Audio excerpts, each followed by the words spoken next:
Hello दोस्तों, स्वागत है आपका हमारे चैनल पर। नया दिन नई शुरुआत। तो पिछले वीडियो में आपने देखा था कि हम लोग कैसे रात को आरती अटेंड करके यहाँ टेंट्स में आके सोने चले गए थे। तो ये जो टेंट है ये GMBN के टेंट्स हैं और इनका किराया करीब 900 रुपये पर पर्सन है। साथ में डिनर इंक्लूड होता है। तो आप जैसे ऊपर जाएँ तो आप भी यहाँ जा सकते हैं। मंदिर से ये करीब आधा किलोमीटर दूर है। और सुबह करीब 6:30 बजे हमने इसे अलविदा कह दिया और सामने हेलीपैड भी है। तो हम लोग बस उसके बाद बिना खाना खाए वहीं से बस ब्रश किया और निकल पड़े अपने वापसी की यात्रा के लिए। तो आप देख सकते हैं मेरे आगे कृष्णा जा रहा है और काफ़ी सारे लोग वहाँ से भी आ रहे थे। तो पता नहीं वो लोग या तो पीछे रात को कहीं स्टे कर रहे थे या वो नीचे से ही चलते हुए आ रहे हैं, इसका आइडिया तो नहीं। बट बाहर इस टाइम बहुत ठंड थी और शायद टेम्परेचर 0 डिग्री या माइनस में था।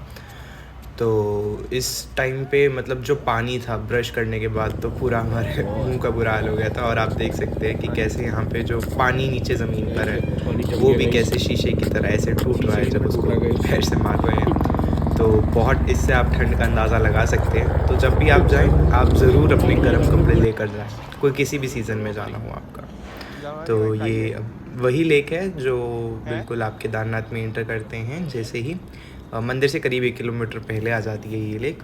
तो वापसी पे ये लेक आप देख सकते हैं पानी इसका मतलब कितना साफ़ है बीच में कि पूरे पहाड़ ऐसे आप उल्टे उसमें भी देख सकते हैं। इस झील का पानी तो शायद जमा नहीं था, पर हमने हाथ लगा के भी नहीं देखा क्योंकि इतनी ठंड थी और पानी पता नहीं कितना ही ठंडा होगा। तो बस फिर ऐसे ही यहाँ से हम आगे निकले और आगे चलते ही हमें थोड़ा और ऐसे पानी मिला जो पूरा जम रखा था रास्ते में। तो ये आप भी देख सकते हैं यहाँ पे। और करीब ऊपर से 2 किलोमीटर नीचे उतरने के बाद हम लोगों को नीचे से ऊपर आते हुए घोड़े भी मिलने शुरू हो गए। और यहाँ से आगे रास्ते में नीचे जाते जाते थोड़ा सा रश भी बढ़ना शुरू हो गया था क्योंकि लोग भी जो नीचे से आ रहे होंगे वो ऊपर पहुँचना शुरू हो रहे थे।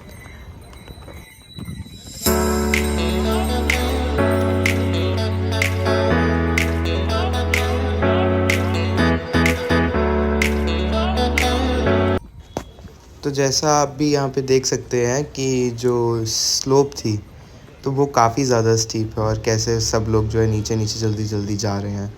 इसीलिए ऊपर आते हुए हालत उतनी ही टाइट हो जाती है और नीचे जाते हुए अपने आप को बहुत ज़्यादा कंट्रोल करना पड़ता है। तो ये थोड़ा सा ज़रूर जब भी आप जाएं तो इस चीज़ का ध्यान रखें और आहिस्ता आहिस्ता चलें और अपने शरीर को भी थोड़ा सा कंट्रोल में रखते हुए चलें क्योंकि शरीर अपना भार भी होता है, शरीर का भार होता है, बैग भी हम साथ में लेकर जाते हैं तो उसका भी। तो हम लोग और नीचे जल्दी जल्दी नीचे खींचे जाते हैं। तो बस इस चीज़ का थोड़ा सा ध्यान रखे जाते हुए आराम आराम से चलें।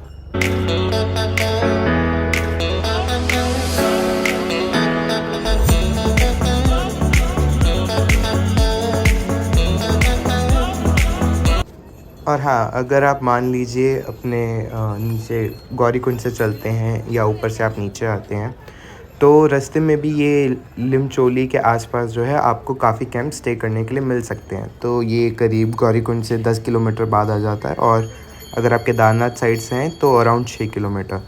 तो इसीलिए अगर आप रुकना चाहें तो वहाँ पे भी रुक सकते हैं, वहाँ पे भी कैंप्स अवेलेबल होंगे अगर आप ज़्यादा थक जाते हैं या जो भी।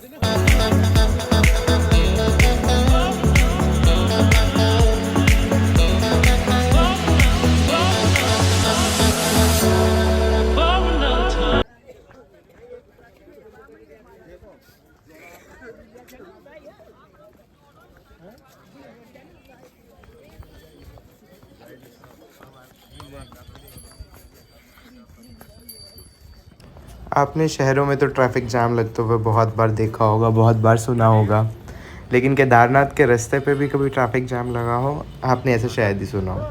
तो यहाँ पे भी हम लोग गए थे और क्या हुआ कि ऊपर से घोड़े नीचे जाने के लिए, नीचे से घोड़े ऊपर आने के लिए और बीच में अगर आप देख सके तो एक ट्रैक्टर भी है। तो ट्रैक्टर, घोड़े, पालकी वाले हर कोई जो है एक ही रास्ते से ऊपर जा रहे हैं। और उस टाइम पर एकदम से इतना ज़्यादा ट्रैफिक जाम हो गया वहाँ से कि निकल नहीं पा रहे थे। करीब 10 से 15 मिनट हमें इसी जगह पर खड़ा रहना पड़ा और उसके बाद कहीं जाकर जो है हम लोग यहाँ से निकल पाए, जैसा कि आप यहाँ वीडियो में भी देख सकते हैं।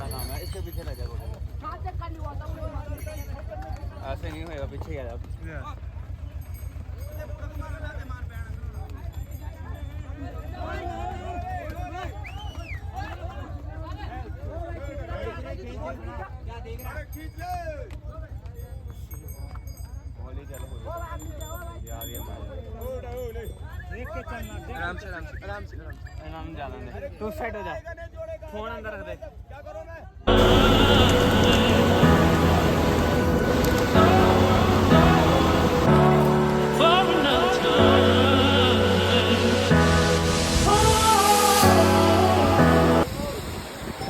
और हम करीब 10:30 बजे नीचे उतर गए थे। 4 घंटे के अंदर अंदर ही हम 4 से 4.5 घंटे में ही हम लोग ऊपर से नीचे तक उतर गए थे। तो गौरीकुंड उतरने के बाद जब हम गौरीकुंड से सोनप्रयाग वापस आए टैक्सी में, तो हम एक चीज़ देख के हैरान रह गए, वो थी लाइन। ये जो थी सोनप्रयाग से गौरीकुंड जाने वालों की लाइन ही इतनी लंबी थी कि इतनी लंबी तो मंदिर में दर्शन करने वाले लोगों की नहीं थी। तो सचमुच में हम लोग देख के हैरान रह गए। जैसा आप भी देख सकते हैं, लाइन ख़त्म ही नहीं हो रही थी। करीब 1 से 1.5 किलोमीटर लंबी ये लाइन लग रही थी, ऐसी होगी। तो बस ऐसे ही था। और हम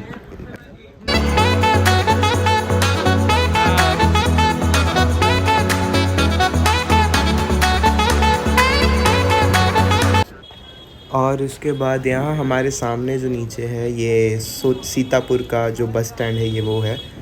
तो सोनप्रयाग से सीतापुर तक तो हम बस वीडियो रिकॉर्ड करते करते ही पहुँच गए और पता ही नहीं चला इतनी लंबी लाइन को देखते हुए। और ये जो बस स्टैंड है, काफ़ी बड़ा बस स्टैंड बना रखा है इन्होंने। और आप देख सकते हैं कि आसपास का जो नज़ारा है वो भी बेहद ही सुंदर है। तो मन मोह जाता है ये ऐसे दृश्य देखकर।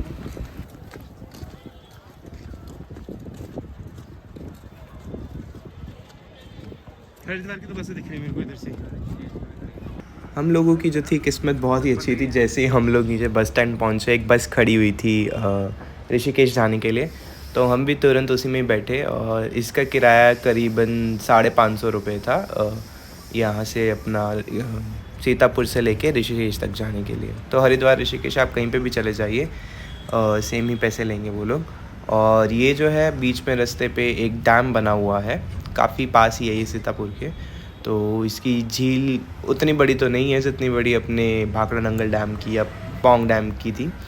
तो बट स्टिल वहाँ के हिसाब से जितनी जगह उस हिसाब से तो काफ़ी बड़ी झील बना रखी है और काफ़ी सुंदर है ये नज़ारा भी बीच देखने वाला।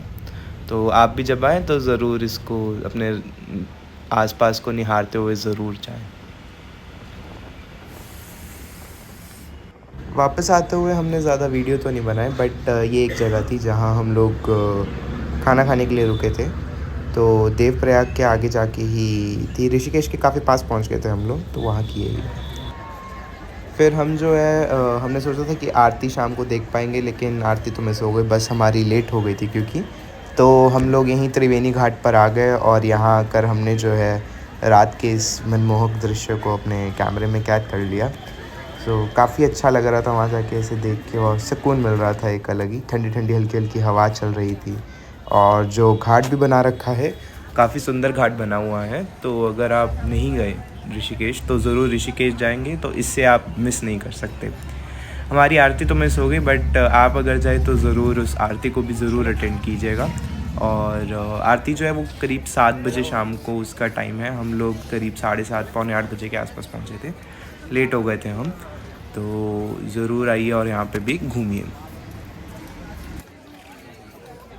तो रात को हम लोग तो लेट हो गए थे ऋषिकेश पहुँचते पहुँचते, और हमने कोई होटल भी बुक नहीं करा था।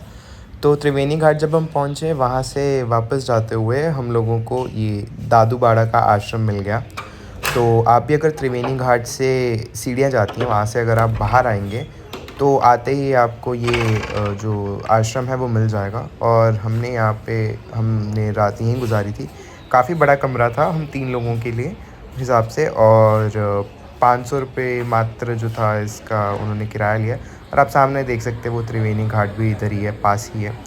तो बस आपको सीढ़ियाँ चढ़ना है, वहाँ से आना, और आपको सामने ही ये आश्रम मिल जाएगा।